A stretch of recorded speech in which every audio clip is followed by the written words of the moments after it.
तो आज हम लोग स्टार्ट करते हैं फिर से अपना घटना चक्र का जो भी हमारा लेक्चर चल रहा था। सो ये जिसको नहीं पता है मैं बता दूं, घटना चक्र जो भी आपकी पीवाईक्यूज़ होते हैं, यानी मेनली अगर आप देखेंगे स्टेट पीसीएस के, यानी स्टेट पीसीएस में आपका यूपी का एग्ज़ाम आ जाता है, आपका यूके पीसीएस आ जाता है, आपका एमपी आ जाता है, छत्तीसगढ़ आ जाता है, झारखंड आ जाता है, एंड देन आपका बिहार आ जाता है, राजस्थान आ जाता है, एंड आपका सबसे मेन यूपीएससी।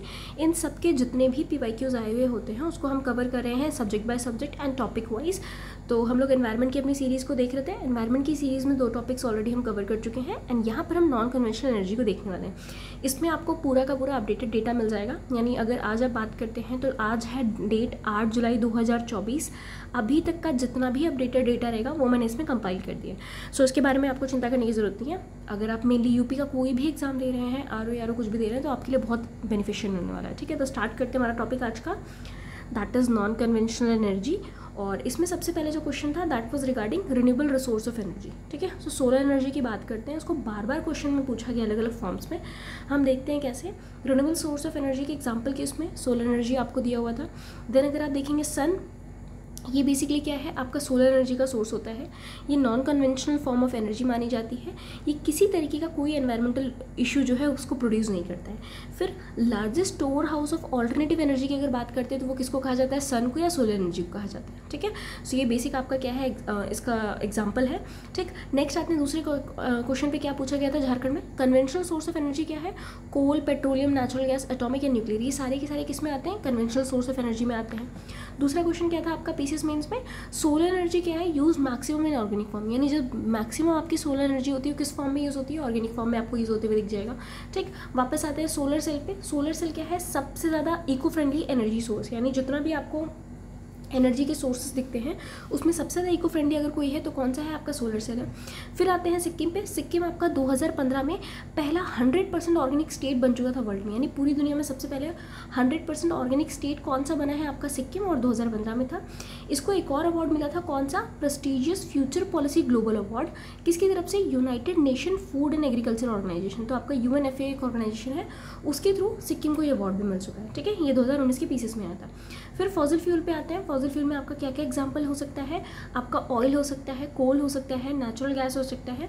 तो ये आपको इसके एग्जांपल्स देखने को मिल रहा है। ठीक है, माइट भी मेरी स्पीड थोड़ी सी तेज़ लग रही हो, बट अगर आप 1-2 बार लेक्चर सुनेंगे तो आई मेक श्योर कि आपको पूरी चीज़ें बहुत अच्छे से क्लियर हो जाएंगी। ठीक है, एंड कोई भी टॉपिक इसमें आपका छूटने नहीं वाला है, जिससे आपको बाद में किसी और पीवाईक्यू में क्या किसी और सब्जेक्ट को रेफर ना करना पड़े। ठीक है, सो आते हैं, और जैसे मोस्ट ऑफ द टाइम्स हम 2x की स्पीड पे सुनते हैं ताकि रिवीजन हो जाए, तो मेरे को किसी ने कहा मेरी स्पीड ही 2x की पे होती है कि वो 2x पे नहीं सुन पाते। So sorry for that. मेरा बस ये मोटिव रहता है कि वीडियो थोड़ा छोटा हो और जल्दी से जल्दी आप पूरे टॉपिक्स कवर कर सकें। ठीक है, आते हैं नेक्स्ट अपने पार्ट पे। अल्टीमेट सोर्स ऑफ एनर्जी क्या है, वो जो फॉसिल फ्यूल में स्टोर होता है सन है। अब यहाँ पर कहने का मतलब क्या था कि सन से ही जो आपकी एनर्जी आती है वही अल्टीमेटली जाके आपके फॉसिल फ्यूल में स्टोर होती है। ठीक है, तो ये इसका एग्जाम्पल हो जाएगा। फिर आते हैं fuel producing least environment pollution. ऐसा कौन सा फ्यूल है जो आपका सबसे कम एनवायरमेंटल पॉल्यूशन कॉज करेगा, हाइड्रोजन है। अब यहाँ पर आपने देखा होगा, एक और क्वेश्चन आपको याद होगा, यहाँ पर सोलर आपका किसी भी तरीके का एनवायरमेंटल इशू कॉज नहीं करता है, हाइड्रोजन की बात करते हैं तो ये लीस्ट सबसे कम करते हैं। फिर आते हैं एनर्जी क्राइसिस पे। इसकी डेफिनेशन पूछी गई थी उत्तराखंड की पीएससी में। ये क्या होता है, danger of extension of fossil fuel like coal and petrol, यानी जो भी आपके फॉसिल फ्यूल होते हैं उनका एक्सटेंशन, उनका पूरी तरीके से खत्म होने का जो खतरा है उसी को एनर्जी क्राइसिस कहते हैं। ठीक है, जैसे कोल और पेट्रोल हो गए, क्योंकि कोल और पेट्रोल पर हम लोग बहुत ज़्यादा डिपेंड रहते हैं। फिर आते हैं नेक्स्ट पार्ट पे, best source of generating electricity in India from view point of sustainable development, यानी जो आपका सतत पोषणीय विकास है, सस्टेनेबल डेवलपमेंट है, SDGs 70। मुझे जल्दी से कमेंट करके बताइएगा कौन कौन से आपके SDGs हैं। ठीक है, बहुत सारे आपको निमोनिक्स ऑनलाइन मिल जाएंगे, तो वो मैं नहीं बता रही, आपको जो अच्छा लगे आप देख सकते हैं। ठीक है, फिर आते हैं आपका क्या देख सकते हैं, तो इसमें क्या है, आपका हाइड्रो इलेक्ट्रिसिटी है, यानी अगर आप इलेक्ट्रिसिटी जनरेट करने के लिए सबसे बेस्ट सोर्स ढूंढते हैं जो सस्टेनेबल डेवलपमेंट के व्यू पॉइंट से सबसे अच्छा है भारत में। ठीक है, तो आपका हाइड्रो इलेक्ट्रिसिटी ही है। फिर आते हैं सोलर पावर में। ये क्या है, source of renewable energy having greatest potential in India, यानी ऐसा कौन सा रिन्यूएबल एनर्जी है जिसका ग्रेटेस्ट पोटेंशियल आपको इंडिया में देखने को मिल जाएगा, तो वो आपका सोलर पावर है, बहुत इंपॉर्टेंट है ये। फिर सोलर पैनल की बात करते हैं, इसको फ्यूल ऑफ द फ्यूचर कहा जाता है कि आगे आने वाले टाइम पे आपका फ्यूल क्या होगा, आपका सोलर पैनल ही काम करेगा। ठीक है, फिर जवाहरलाल नेहरू सोलर मिशन की बात करते हैं। 11 जनवरी 2010 को इसको लाया गया था, और इसमें अगर आप देखेंगे तो सबसे लार्जेस्ट जो सोलर प्लांट आपको देखने को मिलता है उस टाइम पे पूछा गया था कहाँ पर था, वर्ल्ड या इंडिया में? तमिलनाडु में। फिलहाल प्रेजेंट टाइम पे अगर आप बात करेंगे 2023 का डेटा है ये कि लार्जेस्ट सोलर प्लांट इंडिया में या वर्ल्ड में कौन सा है, तो दैट इज़ भदला सोलर पार्क। वो आपको थार राजस्थान में, यानी थार जो आपका डिजर्ट का एरिया है राजस्थान में, ये आपको देखने को मिल जाएगा। फिर आते हैं नेक्स्ट पार्ट में, बायोफ्यूल आपका देखते हैं। बायोफ्यूल क्या है? इको फ्रेंडली होता है। इसमें अलग अलग 4 आपके ऑप्शन से कौन सा करेक्ट है, ये नहीं तो ये एक्सपेंसिव नहीं, इसको दिया हुआ था कि बहुत ही चीप होता है, बट नहीं, ये इको फ्रेंडली होता है। ऑब्वियस सी बात है, आपके पर्यावरण को, एनवायरनमेंट को कोई हार्म नहीं करेगा। एक्सपेंसिव, महंगा ज़रूर होता है क्योंकि इसका जो टेक्नोलॉजी होती है दैट इज़ महंगी। उसके बाद ये एनर्जी क्राइसिस को क्या करेगा, रेमेडी, उसको क्योर करने में हेल्प करेगा। एंड ये कॉर्न से भी बनाया जा सकता है, मक्के से भी बनाया जा सकता है, ठीक है। ये भी फिलहाल एक और पेपर में आया था पिछले साल के पीसेस में, so this is also important. फिर आते हैं बायोडीजल क्रॉप। आपकी कौन कौन सी क्रॉप है जिसमें से हम लोग बायोडीजल, यानी डीजल तो बनता है आपका, बट बायो, किसी लिविंग चीज़ से हम डीजल बनाए तो बायोडीजल क्रॉप बोलते हैं। 3 आपके इंपॉर्टेंट है, जट्रोपा, पोंगामिया एंड सनफ्लावर। तीनों को ध्यान रखिएगा। अभी आगे हम लोग पोंगानिया पे एक स्पेशल क्वेश्चन आया था, उसको भी एड्रेस करेंगे। तो ये 3 आपके बायोडीजल क्रॉप है। फिर ग्रीन फ्यूल पे आते हैं। इथेनॉल को बेसिकली ग्रीन फ्यूल की तरह यूज़ किया जाता है। इसको शुगर केन से, ग्लूकोज से, मक्के से, कहीं से भी बना सकते हैं। इसके अलावा जो पाइन होता है, करांजा होता है एंड जो फर्न होता है, तीनों को फर्मेंट करके भी हम आपका ग्रीन फ्यूल बना सकते हैं। फिर आते हैं अपने नेक्स्ट क्वेश्चन पे। नेक्स्ट जो हमारा क्वेश्चन पूछा गया था बीपीएससी में, यानी मेजर कंपोनेंट आपका सीएनजी का क्या होता है, तो मीथेन होता है, ठीक है, CH4। अभी हम देखेंगे कौन कौन सी जगह है जहाँ से मीथेन आपकी एमिट होती है एंड बहुत इंपॉर्टेंट फ्यूल की तरह काम करती है ना, ऊर्जा का बहुत ही अच्छा स्रोत है, आप देख सकते हैं ये। फिर आते हैं बीपीएससी में एक और क्वेश्चन था, इंडिया की पहली एयरलाइन कंपनी कौन सी थी जिसने बायोफ्यूल को बेसिकली यूज़ किया था कि बायोफ्यूल को हम यूज़ करेंगे एविएशन टरबाइन फ्यूल की तरह, ठीक है। अब एविएशन टरबाइन फ्यूल क्या होता है देख लीजिए। तो जनरली जो आपके हवाई जहाज़ होते हैं, एरोप्लेन होते हैं, उसमें जो फ्यूल यूज़ होता है उसको एविएशन टरबाइन फ्यूल बोलते हैं। इसमें ज़्यादातर बहुत ही ज़्यादा जो रिफाइंड फॉर्म में कैरोसिन होता है उसको यूज़ किया जाता है, अल्ट्रा रिफाइंड। बट यहाँ पर बायोफ्यूल को पहली बार यूज़ करने वाली एयरलाइन कंपनी कौन सी बन गई है इंडिया में? Spice jet. और कब इसने यूज़ किया था? अगस्त 2018 में। कहाँ से कहाँ? देहरादून से दिल्ली की फ्लाइट में यूज़ किया था। तो ये इंपॉर्टेंट है आपके लिए, फर्स्ट कोई भी चीज़ होती है वो इंपॉर्टेंट हो जाती है। न्यूक्लियर पावर प्रोजेक्ट्स पे आते हैं। एनवायरमेंटल इफेक्ट्स की बात करते हैं कि इनको किस तरीके से, क्या क्या इसमें प्रॉब्लम आ सकती है और कैसे उसको ठीक किया जाएगा। सबसे पहले ये क्या करते हैं न्यूक्लियर पावर प्लांट, इसमें रेडियो एक्टिव मटेरियल को यूज़ करते हैं जो एयर को, सॉइल और वाटर को कंटामिनेट कर सकते हैं, बेसिकली पोल्यूट कर सकते हैं। डिफॉरेस्टेशन होता है, पेड़ काटे जाते हैं तो बहुत सारा फ्लोरा और फौना यानी जानवर और जो पौधे होते हैं लॉस्ट हो जाते हैं।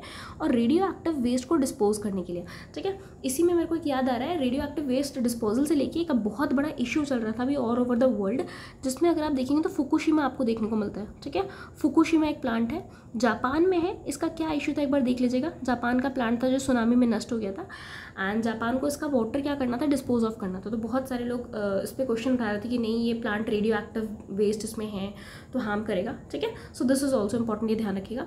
फिर नेक्स्ट आते हैं इंटरनेशनल सोलर लाइन्स पे, बहुत इंपॉर्टेंट है। इसकी पहली समिट न्यू दिल्ली में हुई थी 2018 में मार्च में। सेक्रेटरीट कहाँ पर है? गुरुग्राम हरियाणा में देखने को मिल जाएगा। मेनली 2 कंट्रीज़ ने इसको मिलकर एक तरीके से स्टार्ट किया था, अभी हम देख लेंगे, ठीक है। इसमें ISA international solar alliance and Asian development bank दोनों ने मिलकर बेसिकली क्या किया था, पैक्ट साइन किया था to develop solar energy in Asia and Pacific, यानी एशिया जो कंट्रीज़ हैं एंड जो पैसिफिक कंट्रीज़ हैं वहाँ पर सोलर एनर्जी को किस तरीके से डेवलप किया जाएगा, इसलिए दोनों ने आपस में समझौता किया था, ठीक। अभी फिलहाल के लिए हमारे लिए क्या इंपॉर्टेंट है, सबसे रिसेंट जो आपका इंटरनेशनल सोलर अलायंस का समिट हुआ है, सिक्स्थ हुआ है, 6वां हुआ है 2023 में। कहाँ पर हुआ है? नई दिल्ली में भारत मंडपम बनाया गया है, वहाँ पर देखने को मिल रहा है। टोटल इसमें 116 कंट्रीज अभी आपको देखने को मिल जाएगी एंड यहाँ पर 4 इंपॉर्टेंट चीज़ें बेसिकली लाई गई हैं। 4 इंपॉर्टेंट ऐसे जगह बताए गए हैं जिसको सोलर पे लर्न किया जाएगा, यानी सन के पावर पे लर्न किया जाएगा। सबसे पहले मलावी जो कंट्री है उसकी पार्लियामेंट संसद, रूरल हेल्थ जो सेंटर है आपका फिजी में, वहाँ पर सोलर पावर कोल्ड स्टोरेज बना जाएगा, कहाँ पर? सिचिलीज। एंड उसके बाद किरीबाती में आपका एक स्कूल है। तो ये कुछ किरीबाती आपके आइलैंड्स है, ठीक है। लोकेशन इनकी देख लीजिएगा एंड यहाँ पर ये चारों चीज़ों को बेसिकली सोलर रन कराने की बात की जा रही है। अब यहाँ पर आपको क्या कमेंट करना है कि भारत मंडपम से रिलेटेड क्या इंपॉर्टेंट फैक्ट है, ठीक है। भारत मंडपम आपको बताना है क्या है नई दिल्ली में जिसका उद्घाटन किया गया, ठीक है। फिर वापस आते हैं इंसिनरेटर्स। इंसिनरेटर क्या होते हैं? ये ऐसी मशीन्स होती हैं जो वेस्ट को ट्रीट करती हैं, जो भी कचरा होता है यहाँ पर जो आपका ऑर्गेनिक वेस्ट होता है उसको कंबस्ट किया जाता है यानी उसको जलाया जाता है, ठीक है।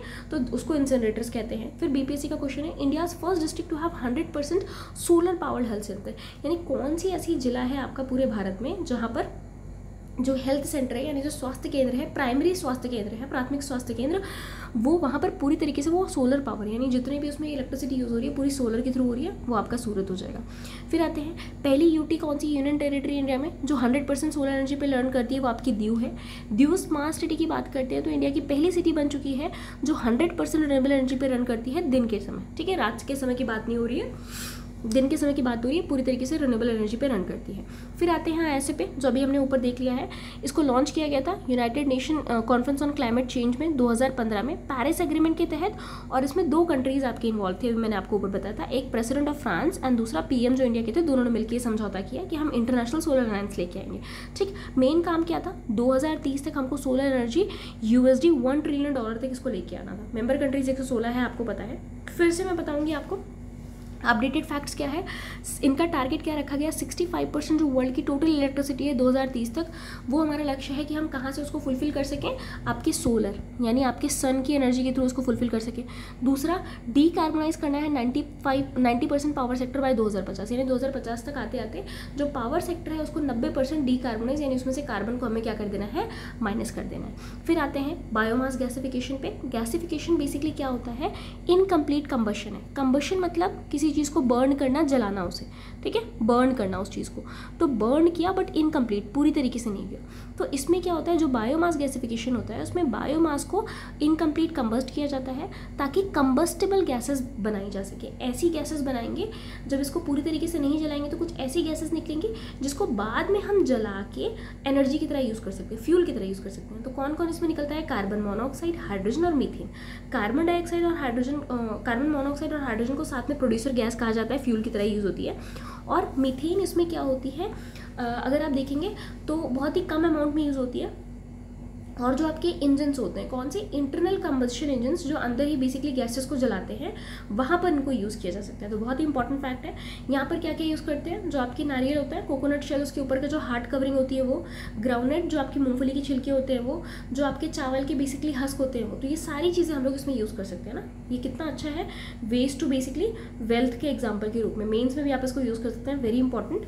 नेक्स्ट आते हैं बेसिकली कंपोस्ट की बात करते हैं। कंपोस्ट में जो बायोडिग्रेडेबल वेस्ट होता है आपका, यानी ऐसी चीज़ें जो आपके ऑर्गेनिज्म है, लिविंग ऑर्गेनिज्म है, वो उसको डिग्रेड कर सकते हैं, उसको छोटे पार्ट्स में तोड़ सकते हैं। उसको बेसिकली क्या किया जाएगा, पिट्स में, गड्ढों में डिकम्पोज किया जाएगा, सड़ने के लिए छोड़ दिया जाएगा ताकि वो ऑर्गेनिज्म उसके ऊपर काम करे।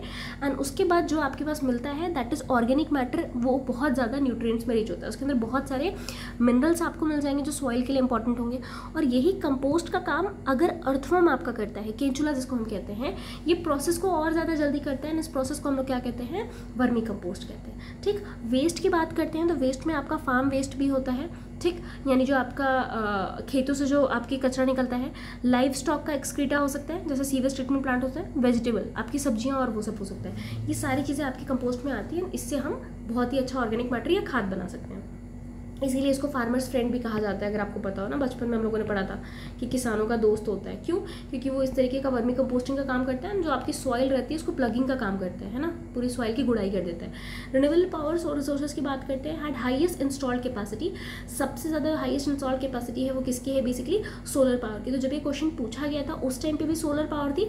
प्रेजेंट मई 2024 की डेटा के अकॉर्डिंग भी अगर आप देखेंगे 84.27 गीगावाट, यानी जितनी भी आपकी रिन्यूएबल सोर्सेज हैं, चाहे विंड हो, वाटर हो, सबसे ज़्यादा हम लोग पावर कहाँ से जनरेट कर पा रहे हैं, सोलर से, वो इतना है, ये आपको पता होना चाहिए। ठीक है, ऑलरेडी पूछा गया था, फिर से पूछ सकते हैं। फ्यूल सेल्स की बात करते हैं। फ्यूल सेल्स के बारे में स्टेटमेंट दिया था, ये इलेक्ट्रोकेमिकल सेल्स होते हैं, यानी ऐसे सेल जिसमें हम केमिकल को इलेक्ट्रिकल एनर्जी में कन्वर्ट करते हैं। प्योर हाइड्रोजन को फ्यूल की तरह यूज़ करते हैं, ठीक, जिसमें वो हीट और वाटर को प्रोड्यूस करता है। उसके बाद ये डायरेक्ट करंट प्रोड्यूस करता है। दो तरीके के करंट होते हैं, एसी और डीसी। एसी आपने पढ़ा होगा, इस तरीके से चलता है, ठीक है। डीसी तो डीसी करंट प्रोड्यूस करेगा। स्टेशनरी जो फ्यूल सेल होते हैं वो कहाँ कहाँ यूज़ करते हैं, कमर्शियल पे, इंडस्ट्रियल या रेजिडेंशियल पर्पज़ पे। फिर आते हैं नेक्स्ट, कोल बेस आपका थर्मल पावर स्टेशन हम लोग देख लेते हैं। जो भी आपके थर्मल पावर स्टेशन है, यानी जहाँ पर हीट के थ्रू हम लोग पावर को जनरेट कर रहे हैं, जिसमें कोल यूज़ आता है, ये एसिड रेन को बहुत ज़्यादा कंट्रीब्यूट करता है। क्यों? क्योंकि वहाँ से सल्फर डाइऑक्साइड निकलेगा। सल्फर डाइऑक्साइड आपका मेन कंपोनेंट है, जो आपका सल्फ्यूरिक एसिड में कन्वर्ट हो जाएगा पानी के साथ मिलके, एंड ये एसिड रेन बनाता है। फिर यहाँ पर ऑक्साइड ऑफ कार्बन निकलेंगे। ये ऑक्साइड ऑफ कार्बन भी जब आपका पानी के साथ मिलता है तो ये कार्बोनिक एसिड बनाता है, एंड ये दोनों ही आपके क्या करेंगे, एसिड रेन के लिए जिम्मेदार है। फिर आते हैं नेक्स्ट माइक्रोबियल फ्यूल सेल्स की बात करते हैं। ये सस्टेनेबल एनर्जी के सोर्स के रूप में काम करता है। बायो इलेक्ट्रोकेमिकल डिवाइस है, यानी जैसे भी हमने ऊपर इलेक्ट्रोकेमिकल के बारे में पढ़ा वैसा डिवाइस है, बस यहाँ पर बायो यानी कोई ना कोई लिविंग ऑर्गेनिज्म को ज़रूर यूज़ किया जा रहा है, कोई जिंदा ऑर्गेनिज्म है जिसको यूज़ कर रहे हैं कैटलिस्ट के थ्रू। कैटलिस्ट कोई भी चीज़ हो सकती है जो किसी रिएक्शन को क्या करती है, फास्ट कर देती है, ठीक है। बायो में भी होते हैं एंड आपके बायो में इसको एंजाइम कहा जाता है, केमिस्ट्री में इसको कैटलिस्ट कहते हैं। तो रिएक्शन को फास्ट करने के लिए कैटलिस्ट होते हैं जो इलेक्ट्रिसिटी जनरेट करते हैं किसी सब्सटेंस से। फिर आते हैं आपके ये क्या होते हैं, वेस्ट वाटर ट्रीटमेंट प्लांट में इसको इंस्टॉल कर दिया जाता है पानी की सफाई के लिए एंड इलेक्ट्रिसिटी, यानी दोनों काम होता है, पानी साफ भी हो रहा है और उसमें से इलेक्ट्रिसिटी भी प्रोड्यूस हो रही है, तो ये आपको पता होना चाहिए। फिर आती है यूपीएससी का एक और क्वेश्चन था, एल्गी बेस्ड बायोफ्यूल्स। बहुत सारे बायोफ्यूल्स होते हैं जो हम लोग एल्गी से प्रोड्यूस करते हैं, ठीक है। अब ये चाहे कॉन्टिनेंट में हो सकता है, मतलब यानी अगर आप लैंड की बात करें वहाँ, और समुद्र सी की बात भी कर सकते हैं। बट ये जो आपकी एल्गी पर बेस्ड बायोफ्यूल्स है इसको डेवलपिंग नेशंस में उतना ज़्यादा अच्छे से हम लोग यूटिलाइज नहीं कर सकते। क्यों? क्योंकि उसकी कुछ लिमिटेशन है, कुछ कमियां हैं, आप कह सकते हैं कुछ पर्टिकुलर चीज़ें जो उसको रोकती हैं। वो क्या है, हाई लेवल टेक्नोलॉजीज़ के लिए चाहिए होगी, एक्सपर्टीज चाहिए होगी, जो आपके डेवलपिंग नेशन के पास नहीं होगी। किसके पास होगी? आपके डेवलप्ड नेशन के पास होगी। फिर आप देख सकते हैं हैवी कैपिटल इन्वेस्टमेंट आपको देखने को मिलता है, बहुत ज़्यादा कैपिटल इन्वेस्ट करना पड़ जाएगा। If need to be economically viable, यानी अगर आप चाहते हैं कि आप जितना पैसा लगा रहे हैं उतना आपका आउटपुट हो, तो आपको बहुत बड़ी प्लांट लगाने पड़ेंगे जो इकोलॉजिकल और सोशल, यानी आपके एनवायरनमेंट पे भी और आपके सामाजिक तौर पर भी बहुत बड़ा कंसर्न आपको डेवलप करते हैं। तो ये कुछ लिमिटेशन है जो आपको पता होना चाहिए। ऑप्शन के फॉर्म में यूपीएससी में पूछा गया था एंड स्टेट पीसेस में तो आपको पता है क्वेश्चन रिपीट हो जाते हैं। फिर सोलर एनर्जी पे आता है, hot water to residential building. Solar energy को हम लोग कहाँ कहाँ यूज़ कर सकते हैं? रेजिडेंशियल बिल्डिंग में आपके हॉट वाटर सप्लाई करने के लिए, माइनर इरीगेशन प्रोजेक्ट के लिए, जो आपके इरीगेशन होते हैं, सिंचाई छोटे वाले प्रोजेक्ट, स्ट्रीट की लाइट के लिए, ठीक, वहाँ पर इसको यूज़ कर सकते हैं। फिर आते हैं जट्रोपा कर्कस में, ये बेसिकली बायोडीजल के लिए यूज़ होता है जो ऑलरेडी हम देख चुके हैं, ठीक है। तो यहाँ पर ये कहा जा रहा था कि जट्रोपा तो यूज़ होता है बट पुंगामिया, मैंने आपको 3 ऑप्शन बताए थे, जट्रोपा, पुंगामिया एंड सनफ्लावर भी बताया था मैंने आपको, ठीक है। ये नीचे की राइटिंग पे मत जाइएगा, बहुत जल्दी करके ना नोट्स बनाने के चक्कर में कुछ भी कर दिया है मैंने, ठीक है। सो अगर समझ में नहीं आएगा तो मुझे बताइएगा कमेंट में, मैं थोड़ा धीरे लिख के इसको क्लियर करने की कोशिश करूँगी, ठीक है। पुंगामिया को भी बेसिकली गुड ऑप्शन माना जाता है। क्यों? अब इस पर देखते हैं। सबसे पहले ये नेचुरली ग्रो करता है, यानी जो इंडिया का रीजन है एरिड रीजन, सूखे इलाके हैं, वहाँ पर बहुत आराम से अपने आप ग्रो करता है, तो बहुत मेहनत की ज़रूरत नहीं है आपको। इसके जो सीड्स होते हैं लिपिड में बहुत ज़्यादा रिच होते हैं, तो इसमें लगभग आधा जो बीज होता है उसमें आपको ऑलिक एसिड मिल जाएगा, ठीक है। तो बेसिकली बायोडीजल अच्छे अमाउंट में यहाँ से निकल सकता है, ये इसका मेन काम होता है। दूसरा, वाटर लॉक, जहाँ पर पानी बहुत भरा होता है, दलदला इलाका, सलाइन, नमक हो, एल्कलाइन हो या फिर हार्श क्लाइमेट हो, सारी कंडीशन में ये प्लांट आपका बहुत ईजिली ग्रो कर सकता है, ठीक है। इसीलिए ये बेसिकली अच्छा सब्स्टिट्यूट माना जाता है जट्रोपा का। तो ये सारे ऑप्शन है। नेक्स्ट आते हैं जियोथर्मल एनर्जी सोर्सेस, यानी इंडिया में कहाँ कहाँ पर जियो मतलब होता है कहीं पर भी आता है, दैट मीन्स अर्थ, ठीक है।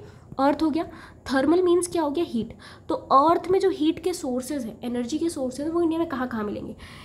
हिमालय हो गया, क्योंकि आपने कई जगह पर देखा होगा ना नेशनल ज्योग्राफी वगैरह पे कि दिखाते हैं कि गर्म पानी बह रहा है, यानी ज़मीन से अपने आप गर्म पानी निकल रहा है, ठीक है। तो यहाँ पर अर्थ की जो हीट होती है वो बेसिकली ऊपर के पानी को गर्म करती है, पानी फिर यहाँ से निकलता है, हॉट गीजर्स जिसको आप कहते हैं। तो उस तरीके से जियोथर्मल अर्थ की जो हीट की एनर्जी है उसके सोर्स आपको इंडिया में कहाँ कहाँ मिल जाएंगे? हिमालय में मिल जाएगा, सोहाना जो आपका हरियाणा का एरिया है बहुत इंपॉर्टेंट, वहाँ मिलेगा। वेस्ट कोस्ट में कंबे में, कमात की जो खाड़ी है, सोन, नर्मदा, तापी, ये तीनों जो नदियाँ हैं यहाँ पर आपको देखने को मिल जाएगा, जिसको सोनाटा के नाम से जाना जाता है। गोदावरी जो नदी है, महानदी। तो ये कुछ एरियाज है जिसके बारे में आपको पता होना चाहिए एंड ये रिपीटेडली बहुत बार एग्जाम्स में पूछे जाते हैं।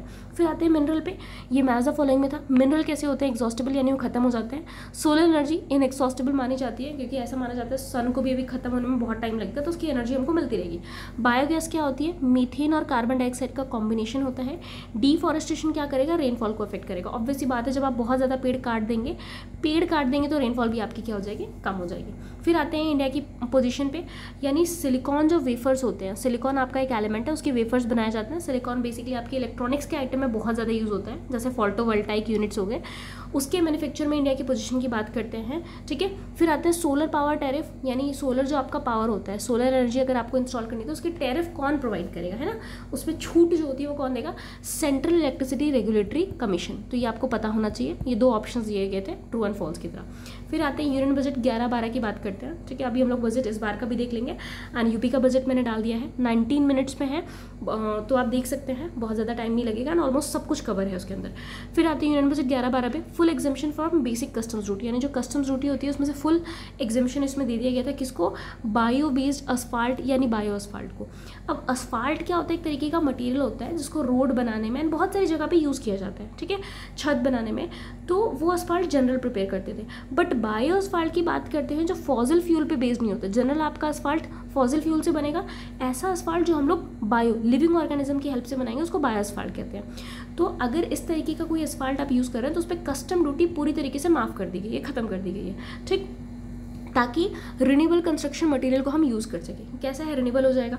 इससे क्या करते हैं? रूफिंग में हेल्प करते हैं। स्ट्रीट पेविंग, आपको कोई बेसिकली सड़क है, रास्ते हैं, वहाँ पर उसकी सर्फेसिंग में हेल्प कर सकते हैं। कैसे बनता है? पोटैटो के स्टार्च है, जो आलू अगर आपने कभी काटा हो तो सफ़ेद सफ़ेद से कुछ हाथ में लगता है, वो कॉर्न का स्टार्च होता है उससे, ट्री का रेजिन है, नेचुरल जो रबर है उससे, शुगर से, वेजिटेबल ऑयल, इन सारी चीज़ों से आप बना सकते हैं। दूसरा, कन्वेंशनल जो असफाल्ट होता था जिससे पॉल्यूशन कॉज होता था, वो बायो असफाल्ट से कैसे डिफरेंस होता था? ये पेट्रोलियम बेस्ड होता था एंड इसके अंदर बहुत ज़्यादा टॉक्सिक हैवी मेटल, यानी ऐसे मेटल जो टॉक्सिक जहरीले होते थे वो बेसिकली इसके अंदर पाए जाते थे। तो इसीलिए सरकार ने कहा कि अगर आप ये वाला असफाल्ट छोड़ के इस वाले असफाल्ट पे शिफ्ट होते तो कस्टम ड्यूटी पूरी तरीके से माफ़ कर दी जाएगी।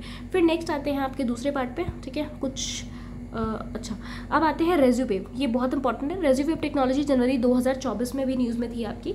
इसको डेवलप किया है council of scientific and industrial research जो इंडिया का है वो, and council of road and research institute of India, दोनों ने मिलकर इसको बनाया। बहुत इंपॉर्टेंट है।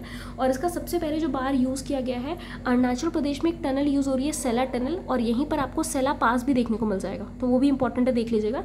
सेला पास, सेला टनल अरुणाचल प्रदेश में है। वहाँ पर रोड को बिल्ड करने के लिए पहली बार असफाल्ट मॉडिफायर का यूज़ किया गया है, ठीक है, यानी बायो ऑयल बेस्ड आपके असफाल्ट मॉडिफायर को यूज़ किया गया है। उसको हम लोग रेज्यूवेव टेक्नोलॉजी बोल रहे हैं। एंड इसकी ड्यूरेबिलिटी बहुत ज़्यादा है, यानी बहुत लंबे समय तक ये आपको चलता हुआ दिख जाएगा, ठीक है। सो ये आपका बेसिकली किसके बारे में हो गया? कन्वेंशनल एनर्जी आपके यहाँ पर कंप्लीट हो चुकी है, जितने आपके PYQs थे। अभी जो रिसेंट ईयर्स के हैं उसको हम थोड़ा सा बाद में और कंपाइल करके अलग से, क्योंकि वो थोड़े ज़्यादा इंपॉर्टेंट हो जाएंगे, तो उसको अलग से हम लोग दूसरे वीडियो में देखेंगे। ये आपका कन्वेंशनल एनर्जी कंप्लीट हो चुका है। नेक्स्ट लेक्चर में हम लोग ग्रीन हाउस आपकी गैसेस देखने वाले हैं, ठीक है, green house effect and climate change, और उसमें भी पूरा अपडेट आपको देखने को मिल जाएगा COP 29 तक कि वो कहाँ हो रहा है, सारी चीज़ें आपको मिल जाएंगी, बट वो हम लोग नेक्स्ट लेक्चर में करेंगे। तो अगर आपको लेक्चर्स अच्छे लग रहे हैं, do let me know in the comment section, subscribe कर लें एंड शेयर कर दें चैनल को। Thank you so much.